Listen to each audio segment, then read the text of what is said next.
কোরবানির ঈদ আসলে আমি মজার রেসিপিটা রান্না করি। ঈদে আমি মাটন থাই গ্রিন কারি বিরিয়ানিটা রান্না করি প্রাণ চিনি গুঁড়া রাইস দিয়ে, এবং এটা বাসার সবাই এত বেশি পছন্দ করে। প্রথমে গরম তেলে গরম মশলা অ্যান্ড স্লাইসড অনিয়ন দিয়ে দিলাম। অনিয়নগুলো গোল্ডেন ব্রাউন হয়ে গেলে তাতে আদা ও রসুন বাটা অ্যাড করলাম। এরপর mutton and Thai green curry paste দিয়ে ভালোভাবে কষিয়ে নিলাম। টেস্ট অনুযায়ী লবণ অ্যাড করে দিচ্ছি, and then creamy coconut milk, fish sauce and fresh lemongrass. এখন সবকিছু স্লো কুক করবো থাই স্টাইলে। মিনওয়াইল অন্য পাশে হোল স্পাইসেস আর ঘি দিয়ে প্রাণ চিনি গুঁড়া রাইস পারবয়েল করছি। Every grain stays perfectly separated, fluffy and elegant. Exactly what you need for a royal Eid biryani.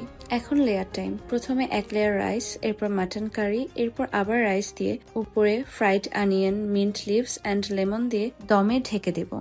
ঢাকনা খোলার পর যে অ্যারোমা পুরো বাসায় ছড়িয়ে যাবে, it's unbelievable because it is all about sharing food, happiness and beautiful memories together. রান্নাটা যে কত পারফেক্ট আর মজা হয়েছে সেটা তো দেখেই বোঝা যাচ্ছে। ঈদে যদি আপনারাও এই চাল দিয়ে কোনো রেসিপি রান্না করে থাকেন, অবশ্যই শেয়ার করবেন।